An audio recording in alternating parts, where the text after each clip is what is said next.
Today's episode of Northern Lights is presented by North Star Law Group, your trusted partner in Minnesota's burgeoning legal cannabis industry. Whether you're just starting out or looking to expand, attorney Jen Riza and her team will help you understand the latest developments, scope out risks, and find a compliant path forward in this rapidly changing field. Visit northstarlaw.com and let North Star Law Group guide you through the legal landscape with confidence.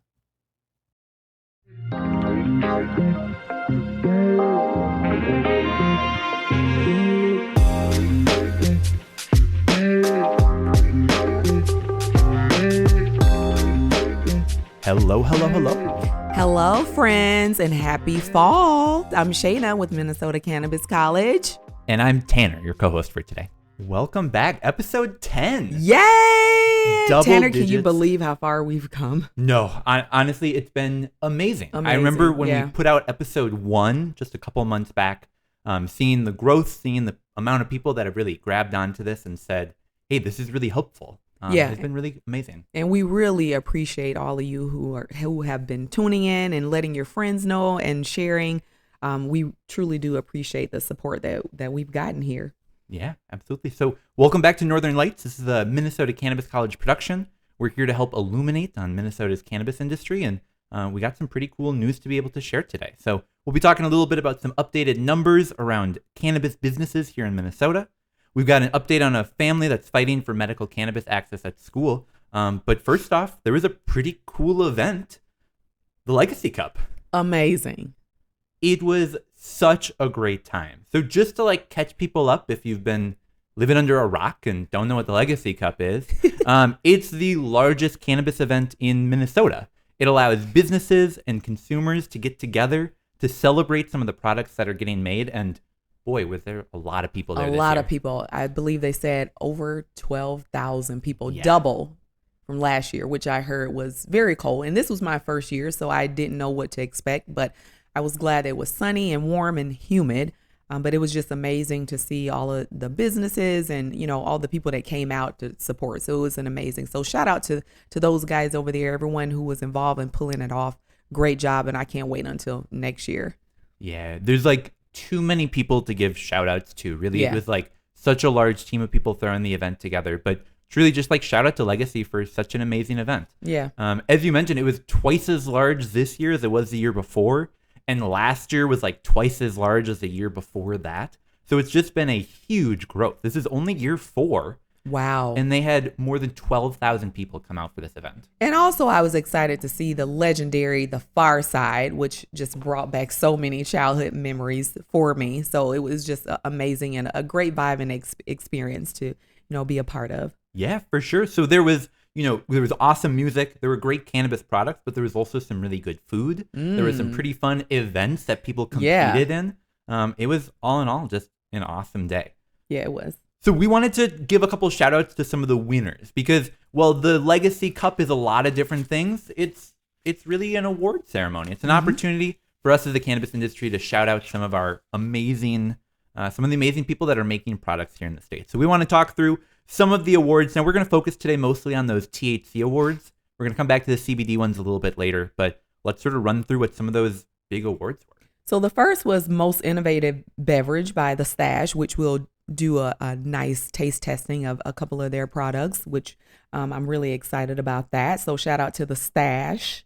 Oh, yeah. They have a really cool aesthetic. You were talking about a 1920s. Yeah, it was a cool vibe. The girls were beautiful. They had the flapper outfits. The guys were decked out. They had their little booth. So great setup and a lot of energy around that. So I really like the branding and theme that they brought to the event. So cool. We also had the THC Chocolate Award that was actually split between 2 businesses. Retro Bakery with their peanut butter pretzel bites, some newer ones, but it's pretty cool. Yummy. And then Nuquana with that white chocolate strawberry cheesecake. Love cheesecake. I didn't get a chance to try that, but I love cheesecake, so I have to try to get my hands on that. Oh, yeah. You can expect that many of these products that we're talking about today will likely make an appearance over the next couple of weeks here. Love it. Excited to try these out. After THC Chocolate, we had THC Gummies, which went to Split Rock for their sour apple gummies that they make here in the state. THC Soda went to Keef, a pretty well-known brand, for their Bubble Kush root beer. So Has a little bit of that THC flavoring, that cannabis flavoring, but also that classic root beer. And most innovative THC product went to Cornell or Space Ice Cream and Aurora. Yeah, those horchata Rice Krispie treats. I did not get a chance to try them, but I did walk by the booth a couple of times. Lots of people were sampling them. I definitely will have to try a bite of those in the future. And Lake of the Woods Brewing Company won favorite THC seltzer. Yeah, and then sort of finally wrapping it up for that THC tinctures, we had Stigma winning for their THC coffee oil. So truly just a shout out to all the companies congratulations. that competed. And everyone who competed. There can only be one winner, but shout out to everyone who, put in hard work to get their brands out there. And again, just an amazing event. And again, I can't wait until next year. Yeah, it's cool going into the awards every year and thinking like, wow, there's so many high quality products here that could win. It's really sort of a best of the best. Right. And the unique ideas that people really come up with is just really, great to see too as well. Yeah. So if you're thinking about it and if you didn't get a chance to attend, keep working on your ideas and, come up with some innovative ways to showcase your product next year because it's a great event. Yeah. So we had some headline awards we want to shout out as well. Favorite THC product, so of any category, went to Stigma for their lemonade tea. For the first time ever in Legacy Cup history, we had a home grow flower category, which went to Infamous Roots for their birthday girl flower that they grew here in Minnesota. And then we also had, of course, that favorite Minnesota dispensary that went to Dabbler Depot. Oh yeah, a pretty well-known group here in the state that has some pretty great products. So. And we want to just give a shout out to everyone, again, who continues to support us, everyone that stopped by the booth just to, I heard people saying they've enjoyed the podcast, they've been attending the events and just the support we've been getting, whether you enrolled to a class or just wanted to stop by and give support. We really do appreciate everyone that stopped by to say hello. Yeah, absolutely.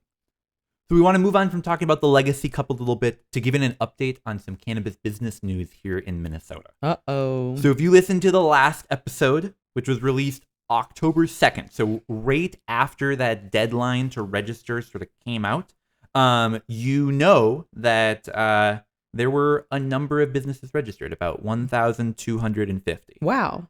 We also mentioned on that episode, there's a lot more businesses than that selling products here in Minnesota, and the data now shows it. The state updated their numbers, put out that most updated list, and we saw a nearly 100% growth. It went from 1,200 to about 2,360 businesses registered as selling cannabis products in Minnesota. That's amazing. Yeah. So it sounds like there's a lot of interest. And again, we've seen that by, the attendance in our classes and people reaching out to us for more information to learn about the industry. So that's exciting to see. Yeah. And not only did they put out a list, but they actually put out a sort of unique tool. So it's a map that shows every single business that has registered as selling cannabis. So if you're thinking like, man, I really wish I could just figure out where are cannabis products sold here in my community. Well, the state of Minnesota actually put that list together for you. You can go on there, check it out. If you know of a business that's selling products and you don't see them on that map, maybe give them a nudge and say, hey, make sure you're registered. It's the law. Absolutely. Spread the word. So I was playing through this map a little bit last night, and I looked on one specific street corner in my a spot not too far from my hometown in Robbinsdale. Okay. And, I thought it's not that big of a town. There's probably not that many people selling cannabis products. Well, just on one street corner alone, you had 4 different businesses, 2 tobacco shops, Fantasy Gifts, and a GNC, all selling cannabis. Definitely it's out there, that's for sure, and it's everywhere. And that list and map will be regularly updated, so every Monday you can check that out. So this episode is coming out on a Monday. You can go and check out the state's website right now, and you can check the show notes for a link, and you can see those most updated numbers and see how many more people have registered.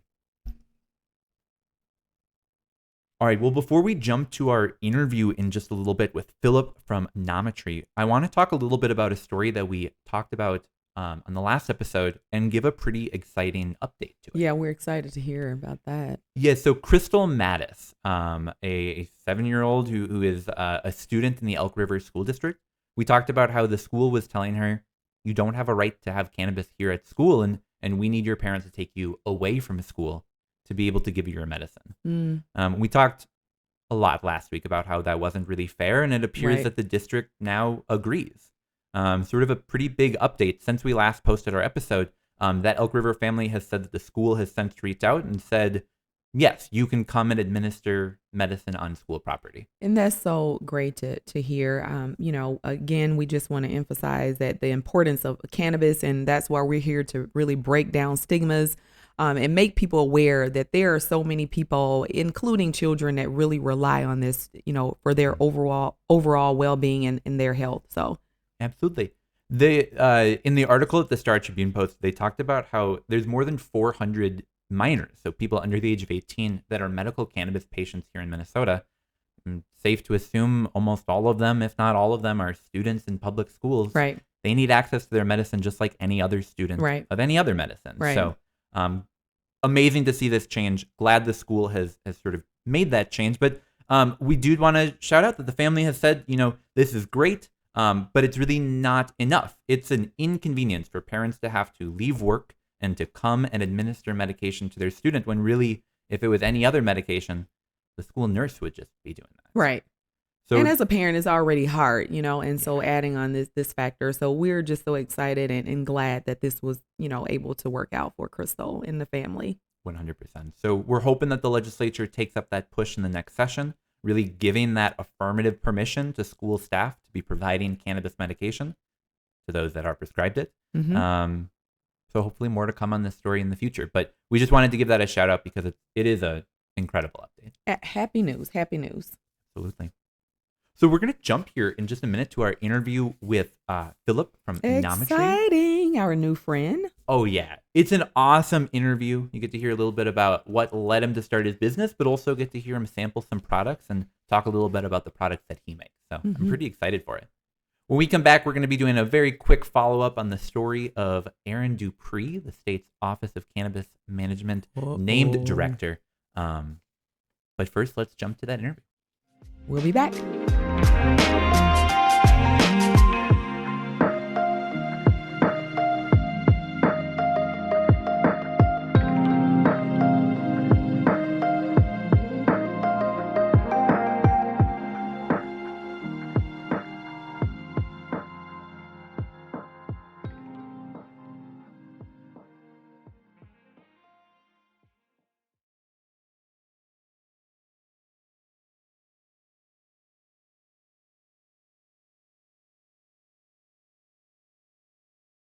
Are you a current or aspiring cannabis home grower in Minnesota? If so, you know that properly drying cannabis is a crucial step to ensuring the quality, preservation, and longevity of your home grow. From mold to flavor loss, there's a lot that can go wrong during this process. If you're looking to learn the basics of drying and curing, or just looking to perfect your craft, Drying and Curing 101 with Boveda is your place to go for high-quality information. This course, led by Brian Rice, the Director of Research and Development at Boveda, offers a deep dive into the science and techniques behind properly drying cannabis using Boveda technology. Walk away with all the tools you need to dry like a pro. The learning begins Monday, November 6th at 7 p.m. Secure your tickets now at mncannabiscollege.org/drying. Again, that's mncannabiscollege.org/DRYING. Don't miss this opportunity to learn directly from the terpene preservation professionals themselves. Hello. Welcome, friends. I'm Shayna, your host here with the Minnesota Cannabis College. And today we're excited to have our new friend, Phillip from Nomatry here today. Hello, Phillip. Good day. How are you? Doing great. So we're excited to have you on the show here. So why don't you start and tell us a little bit about your background, how you got into the cannabis space, and when you founded your company, and what really sparked you to go down this path in cannabis? Well, a little bit about my background.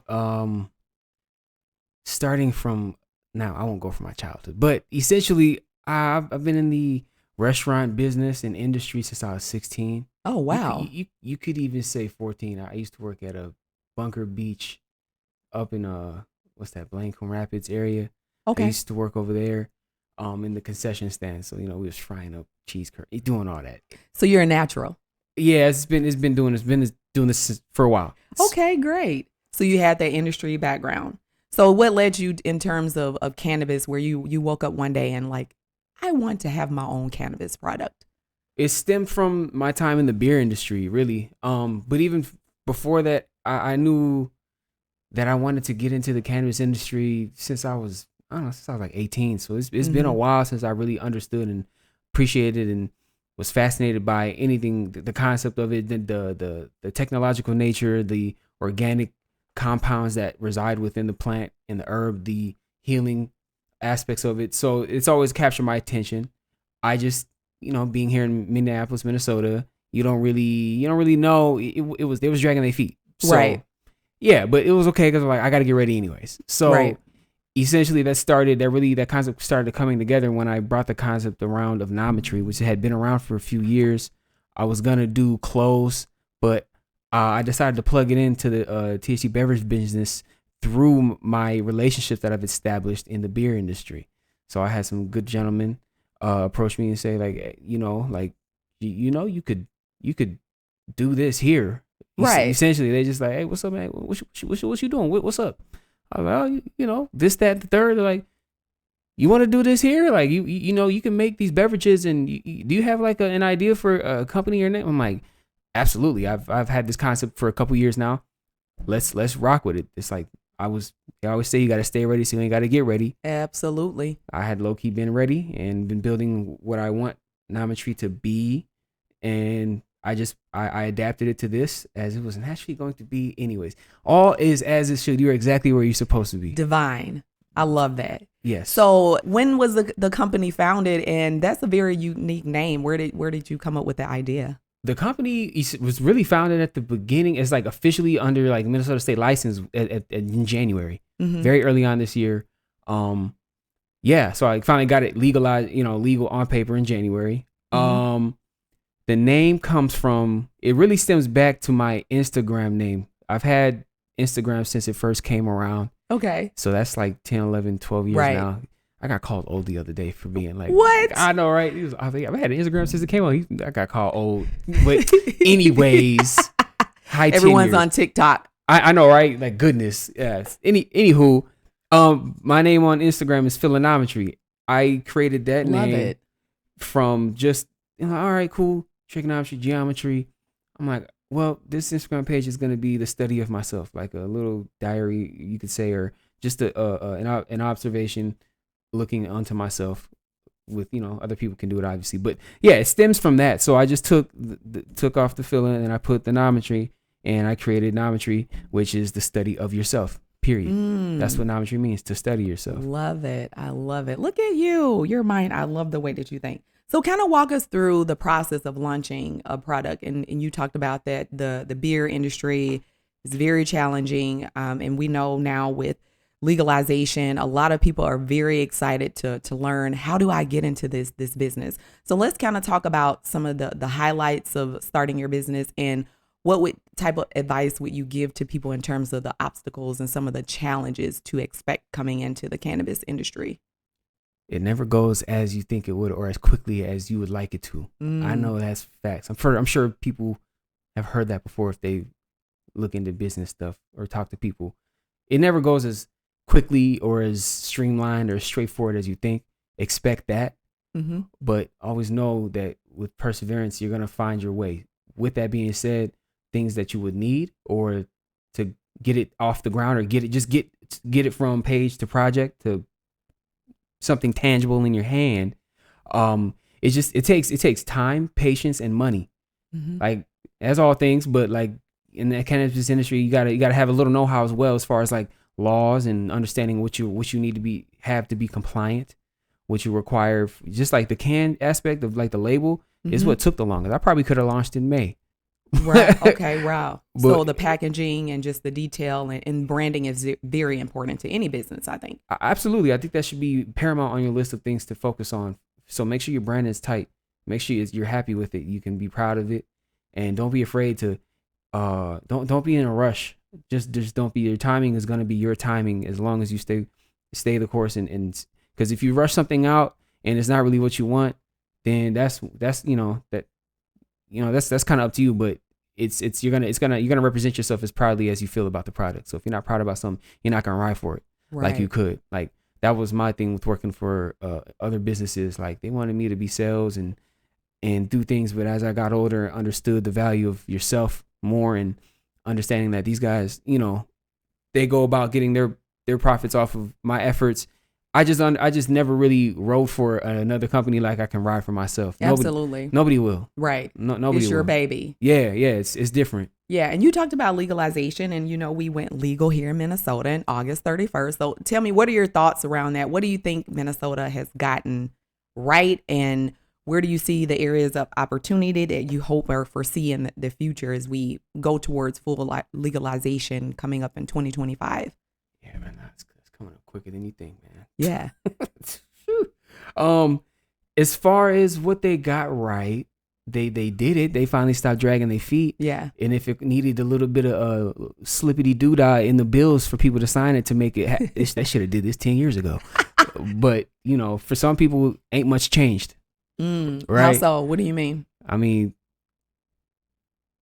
we've been smoking joints on patios for the past 5 years. So low key, a lot of people have, other individuals have. So yeah, it's to say that, but yeah, it's not now. They just don't have to worry about getting the boys on you. You know, you don't. Right. I've been, man. Yeah. I went to high school and grew up in a place called Coon Rapids. Okay. A suburb. All right. So you think it would be, some people might think it'd be easier, lighter. Like, all right, you ain't got to deal with the block necessarily, but now I got to, instead, everywhere there's always a struggle you come up, no matter where. People can say like, oh, your struggle is less valid. Nah, it's just different. It comes in a different shade, Right. a different form. Mine was officers pulling me over just for whatever reason they decided. Unfortunately, they would hassle you for whatever little bit of paraphernalia you might have had on you, or they would just, you know, even if you were fully good, you would still get messed with. So you can be as legal as you want as far as like your driver's license or tabs or lights. You know, I really am very vigilant on that because of those experiences with the police and stuff. So now this allows people, if they want to get it how they get it in that way, they have less ramifications from local law enforcement. They should anyways. We all know how that goes. We all know. But as far as, you know, getting tickets and caught and lost in the system, that's not so much of an issue as it once was. I've gotten my fair share of those. I had to deal with that in that system and stuff, and paid out plenty of contributions to pension plans for these police officers with these tickets and things of that nature. So yeah, there's that. That's not so much of an issue anymore. That's positive. I'll take that. Okay. All right. What I think they could have improved on, I think they should have been, I know Chicago, when you look at Chicago, it's not always good to compare, but it's good to analyze what goes on around you so you can see where you're at. So in Chicago, I know they've had plans set up for setting up POC minority communities to benefit from these laws for some years before they actually officially passed it. So the funds are already there.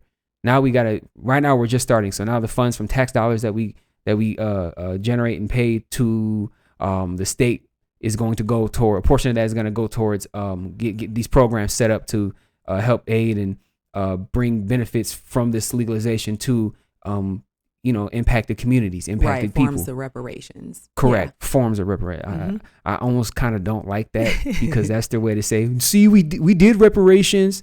We did this. It's like, nah, not really.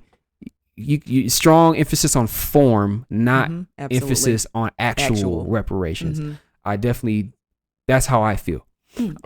Yeah. So I think they could have thought that out a little bit more. I've seen the details. I've been to a Canna Connect event and they really laid that out pretty well. And me understanding, like, it's like, okay, we all know where the money's at. A lot of people who have the money, so everybody would have to, like, almost 100% or 51% of the company would have to be part of that impacted community to really benefit from these laws. But we all understand that, like, if you want a private investor, because you can't get one from a bank yet because of the Section 1 or Category 1 or where the marijuana is placed right now. Hopefully it gets bumped down to Schedule 3. Hopefully just, off that. But the point is, the money's in hands of individuals who don't necessarily look like us, are impacted by are members of the community that are impacted, that were impacted the most. So that just creates obstacles. It makes it more sticky than anything. I think it kind of adds a little more complexity to it than it needs to be. I think like it should be just a little more simplified, less red tape or less tape around it in that regards, and more so encouraging. Yeah, you know what I mean? More encouraging to black people, people of color, Native American cat, all of them, all of us. It's just like, hey, if you rocking with this, you got a good business plan, you got this. We'll be looking at your applications, first, or we'll be observing and aiding you with, these finances that are available to you this way. I don't have the solution, Sway. I don't got the answer, Sway, but just rough ideas of how things can be a little bit more streamlined and directly directed towards the community. So I think as long as you have a good plan your work, or work your plan. You know what I mean? So if you got a good plan, you got something that's viable within the specifications that they set, then they could go about it that way. But I think it's just a little too wordy, a little too, you know what I mean? Like, and it does take time, and that's a great point. And that's also the mission of the Minnesota Cannabis College. We stand on equitable, processes and ensuring that everyone is educated, and just in disenfranchisement and the BIPOC community, like you talked about, being highly affected about, cannabis industry as we move towards full legalization here in Minnesota. And we hear the chatter around federal laws with Biden. Kind of talk about the advice you would give specifically to, black and brown men specifically that we know who are still incarcerated, or just the BIPOC community in general, in terms of launching a product or even getting into that industry, in terms of what to look out for. You talked about some of the things that you face, prior to legalization in the state. So I think it's very important from your perspective to really highlight some of those things specifically for them to, look out. And you talked about having a strong plan and, having a network. What would be some of the other things that you would suggest for them? I would suggest for gentlemen who live and walk in the similar light and look like me, I would just suggest, if you be aware of who's around you in your network. Always work to establish positive relationships with those around you and those you come in contact with. Have a solid plan. Work together. Unity, community is very, very important. I agree. So if you were moving and doing things, so if you were coming out of being incarcerated, especially for a nonviolent marijuana crime, all right, really utilize your natural entrepreneurial skills that you've been honing for, however long, and use that to partner up if you don't got the funds yourself, or if you do, create an avenue, create your plan and execute it on the other side of the law. So get yourself educated, link up with places like the Cannabis College, like here, tap in with, CannaConnect, tap in with these people and really inform yourself so you know how to arm yourself with knowledge. I can't express enough how important it is to really, instead of having this mentality of the pie is small, to realize that when you are choosing to be a cannabis item creator, you create the crust, you create the very ingredients that the pie is made out of. So this pie can get as big as we desire it to be. So if instead, I really learned something from the beer industry, is that rising tides raises all boats. Instead of the breweries being petty and trying to hone and hide things and all of this, I've been in the beer industry since about the boom, and this reminds me of that.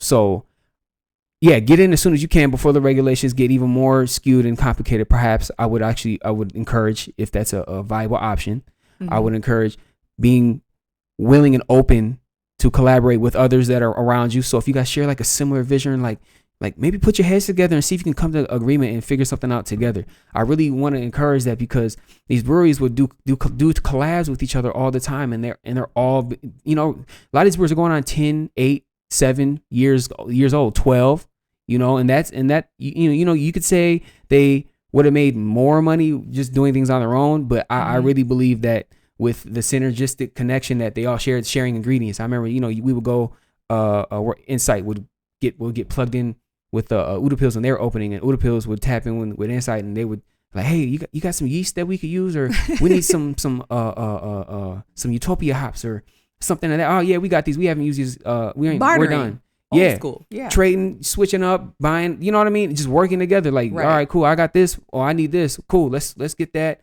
And then when I need a hand, you're right down. You're a phone call away, and so we can all just make this beer. There's plenty of mouths. The industry is gonna grow as the industry matures. Especially this one. This one has a lot of space to mature. It's not like we're pulling from import weed smokers. You know what I mean? Or big macro beer or weed makers. You know what I mean? So it's got a lot of room to grow. Yeah. So speaking of like partnerships, I was very surprised when I was walking at the Legacy Cup, which was an amazing experience, and saw you there. And tell me, what was your experience, being there and seeing all those people? I think it was double, like 12,000 people attended the event. So what was that experience like for you being out there and being a part of something that magnitude in the Midwest? I thought it was pretty cool because I really just pulled up with a cooler full of a bunch of product, and I was like, I'm just gonna make some donations, and yeah. So I was just coming to the people. I really want to be a person and as brand owner, who's really one with the people, one with the community, and tapped in, not just somewhere off in a high tower, because I definitely don't have a high tower. So instead, I'm gonna just be 10 toes down with the folks. You know what I mean? Just like any other person from where I come from, my type of mindset would be. So I decided to go out there and just, let's push the product. Let's see what the folks think. Let's have them put something in their hands. Let's grassroots marketing. Absolutely. Love it. Yes. And so I happened to pass by Dabba Depot's booth, and they were like, oh, I have previous interactions with them at like open streets and things of that nature beforehand, and I knew them from just kind of going back because they do the dabbler, the beer dabbler. They've been doing that for years, like the winter beer dabbler, the summer beer dabbler, all of that, Pride dabbler. So I knew them from the industry from that. So we've been talking and like, yeah, let's get you in, like cool. And then I ran into them, and then they're like, oh, what's up, man? Like, dude, you want to just post up here and sell some cans? I'm like, yeah, I do. Actually, yeah, let's do that. And so it just worked out organically like that. I was able to do my thing. They were doing their thing. We worked together. You know what I mean? Once again, collaboration, not competition. Yes. And you'll always hear me saying your network is your net worth. So build those relationships genuinely, because you never know who could be the next, star in helping you get to, the next level in your career. So tell us what's next for you and Nomatry, and let us know how we can find you and your products, and, what else do you have in store here coming up? Well, Nomatry, working on just expanding, becoming even more consistent, new flavors down the road. And we're going to do a taste testing here soon. Yeah. Yes, we got a couple excited. Right here. Yeah, we got blueberry lemonade and mango coconut yuzu. New flavors, more product. I'm finding myself having trouble keeping up to a degree. So I want to get bigger runs, so that doesn't have to be an issue anymore. More marketing. All right. We're gonna go. Nomatry's going for that license. Okay. So getting that, what I need to get together for that. What's up, investors? Holla at me. I got a good plan. And keep in mind, our very close friend here, Jen Riza, she's a great resource if you ever have any questions. So keep in mind, you can find that information on our website as well. Key. Yeah. I'm gonna actually have to tap in with that. Okay, great. Yeah. So Nomatry is looking to it's quite vast, honestly. I have a nice flow chart written down on where I want it to go, but from here we get the license. From there, then we move to brick and mortar. From there, things expand and get more creative, because the beverage is really step one. It's phase one in the project. Okay, Nomatry stands next to mindfulness, wellness, mental fortitude, self-awareness. Love that. Love it. Also, I got an event on a nice yoga event, Nomatry Experience event on the 20th at 612 Jungle. So tap in with that. We're going to kick it for an hour, have some Nomatry, feel the vibes, and then we'll go and do some beautiful yoga, stretch, move, bend, breathe. And then after that, you can go home if you want, grab a can on the way out, and have a good day. So drop your information, your website, and what social channels can you be found on? You can catch me mainly on Instagram. It's Nomatry _ NOMATRY_. That's it on Insta. The website is www.nomatry.com. It's really mostly just the compliance test results on the website right now. What e-commerce coming soon. Definitely got to tap in with that. Yeah. It takes time. Well, Phillip, we are so excited that you were able to join us. We appreciate it. You have such a great personality. Your energy is amazing, and we're looking forward to probably partnering with you in the future. Do you have any final parting words for the people that you want to leave with them before we sign off? And then we'll be doing a testing soon. Create the reality you want to live in. You are the architect of your reality. Just know that you can Love have it. both. Love it. Well, thank you. We'll talk to you soon.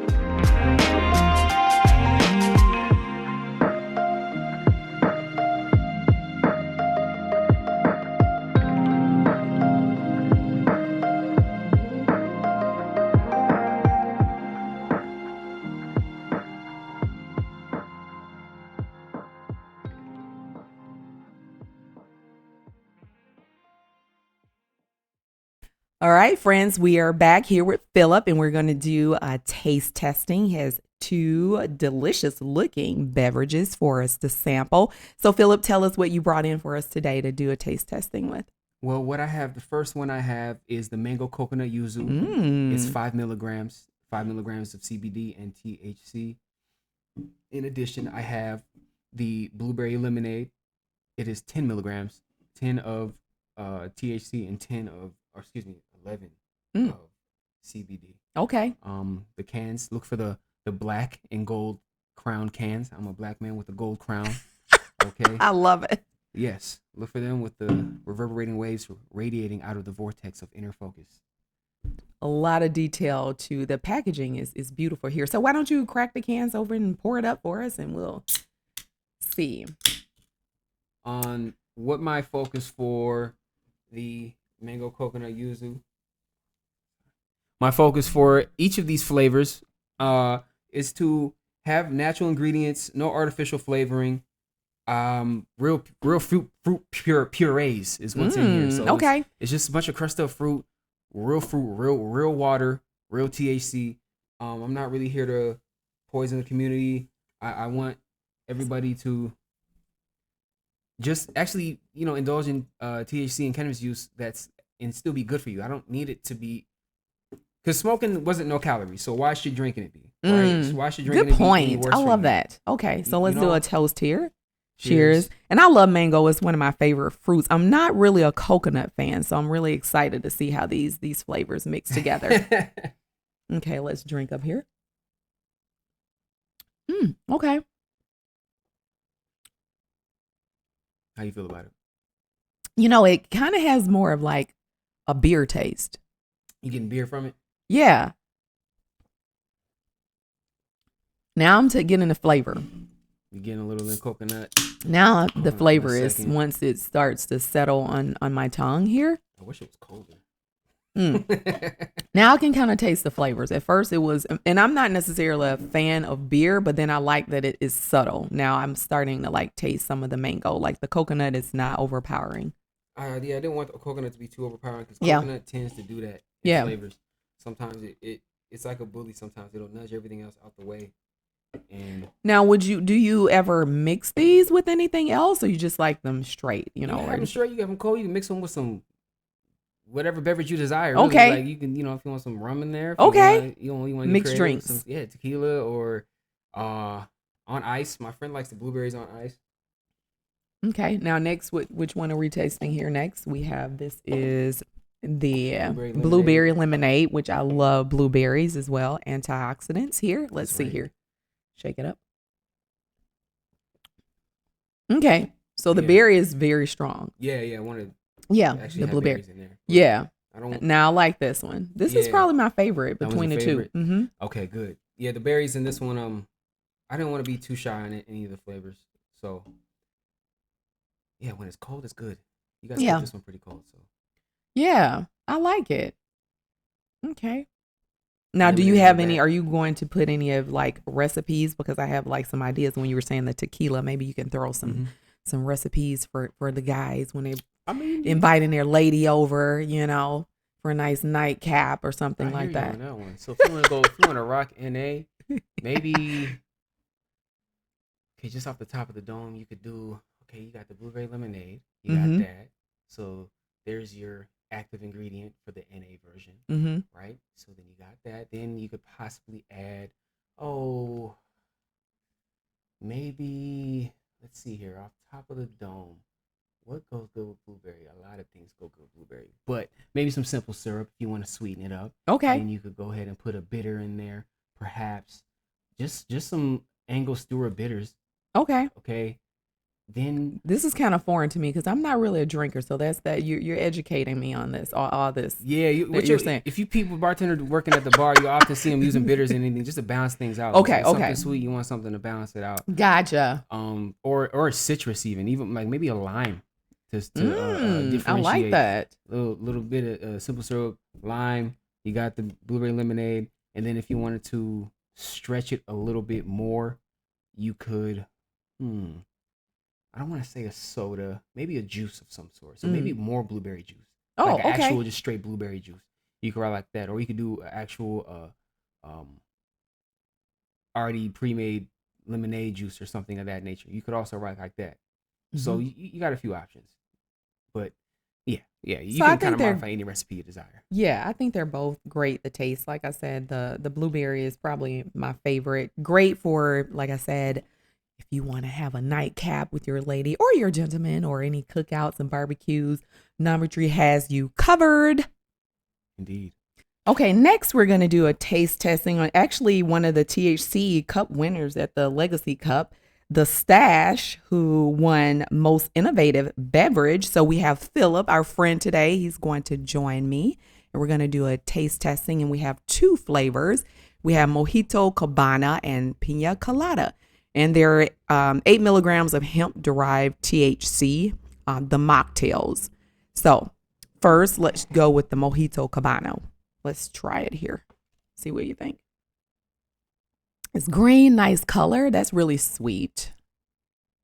What do you think? It's pleasant. I'm getting I get the sweetness on the end. It almost tastes how it looks because it tastes green. Yeah, it tastes green. It really does taste green. Very sweet. Yeah, it's got the sweetness, so this would be good to mix in with something. Like what do you think? Like tequila? Absolutely. I like tequila mojitos, so I'm a fan. People usually do rum with mojitos. Yeah, it's usually rum with mojitos, but I always did tequila with mine because tequila is the healthiest liquor. So yeah, you don't wake up with hangovers. Mm-hmm. Okay, next let's do the pina colada. And I'm not really a pina colada person, but let's see what this one tastes like. Okay, you definitely, it's very strong. That flavor is strong. This reminds me of the Liz Bliss Sobe drinks. What is that? Sobe, it was like they made these like smoothie drinks back in the early 2000s. And Liz Bliss was my favorite flavor, and it was a pina colada flavor. So this reminds me a lot of that. Yeah, pina colada. Yeah, which one do you think is your favorite? Pina colada. The pina colada. Yep, because I love making. Catch me in Mexico with a blender at the Airbnb. So what will you mix with this one then? I would just make a real pina colada. I wouldn't even have to put alcohol in it because I would just give me a blender and give me some fresh, ripe pineapple. Let me give some coconut milk. I like coconut milk and coconut water, ice. What else goes in pina colada? Lime juice, and yeah, I think that would do it. Yeah, that's pina colada, right? And am I missing banana? No, the banana. That you can add banana if you want strong. But yeah, it usually does overpowered. No banana, because if you want the pineapple to shine banana. and the coconut to do what it's supposed to do, hit it with that. Blend it up. That would be great. Yeah, that would actually be pretty good. Okay, so we both agree that the pina colada is probably our favorite. Mm-hmm. And shout out again to the Stash for winning Most Innovative Beverage, the Legacy Cup, THC Cup here. And just to give clarity, they're 8 milligrams per bottle. Just want to be clear on that. Well, thank you, Phillip. Again, it was so exciting and just a pleasure to have you on the show. And we can't wait to have you back and let us know what you have going on in the future. I appreciate your time. Thank you both. Thank you.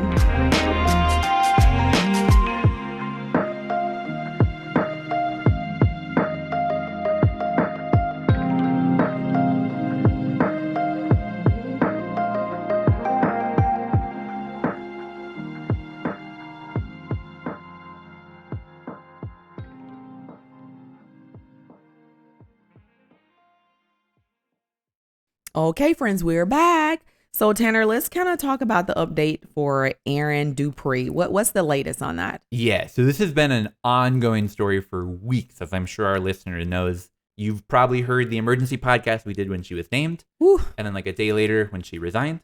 And then we did an interview with her just a couple days after that where we got to hear sort of her perspective on it. Well, first of all, let's talk about the power of social media, right? As soon as the yeah. announcement came out, I mean, the news just spread literally like wildfire. It was all over. And it was just, very interesting to see the chatter around that, Yeah, it for sure shows that the cannabis industry is tuned into what's going on and saw that news and responded pretty quickly to it. Very quickly. But it's not only the community that's responding. We saw that resignation. We saw the governor's sort of motion that we're looking to move on, figure out who comes next. But the legislature actually still has some questions. Mm-hmm. Lots of questions. Yeah, so much so that the legislative auditor has actually opened investigation into sort of why Aaron was named and everything that followed from that. What are your thoughts on them opening up this investigation? Well, I think it's interesting. We have this nonpartisan office that's supposed to sort of be the watchdog. Mm-hmm. They receive hundreds of complaints every year, but very few of them actually lead to an investigation, which it appears this one is sort of in that preliminary stages of. Right. So I think it shows that just like we as the cannabis industry had a lot of questions, the state has a lot of questions too on why this person was able to get all the way to the end of that process. And I think it's fair. It's, we're constituents and, that's what, we expect, fair, balance. And so it'll be interesting to see what comes about of this and, the outcome. Yeah. So we don't really know a timeline for this investigation. We're hoping that the director gets named, the new director, in just a couple of weeks here. Mm-hmm. But this investigation could take many months, if not years onward. So it's not like this is going to change the process necessarily, but it could give us some pretty important answers into why Aaron was named. Right. And then hopefully this would be a great example, for the future and making sure there's changes. And also, again, just allowing them to know that the people are in tune in and they take this very seriously. And we want to make sure that the right person is there for this job. So. Absolutely. So on Tuesday of last week, on the 10th, Governor Walz indicated that he's open to this investigation. He's cooperating with it. He's willing to have people look at the appointment process, but also wants to remind people thousands of other positions had been appointed that did not result in this. So interesting. More to come on that one. Stay tuned on that one. Yeah. But that's really all that we've got for today. Thank you so much to Phillip for coming on and talking to us about Nomatry, talking about his experiences. We'll be back in just a couple of weeks, but we actually have a special podcast coming out in just 1 week that's going to be a recording of a compliance panel that we did last month with North Star Law Group, with CannaConnect, and with the Minnesota Department of Health. So be on the lookout for that. Make sure you're subscribed so that just automatically shows up in your feed. You can give it a listen. And of course, then that next episode in 2 weeks from now will be automatically delivered as well. But in the meantime, find us on Facebook, Instagram, Reddit, LinkedIn. And we hope to talk to you all again very soon. And remember, tell a friend about us. Signing off, friends. Thanks, all. Bye.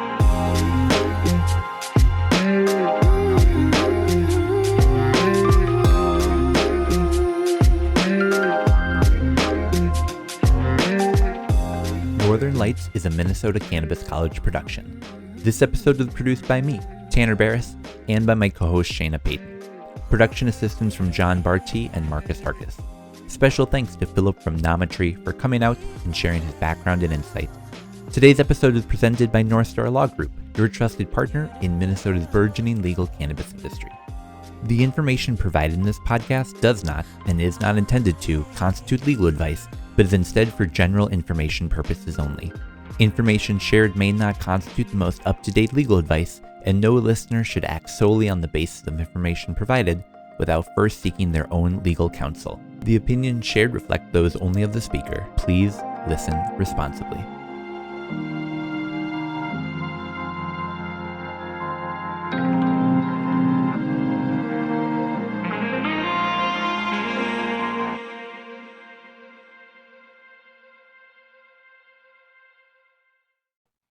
Do you mind just speaking one more time, and then I think we should be Eating circular bagels on a square truck in a triangular road. perfect. Cool. Now, All right then. Ready? 1, 2, 3.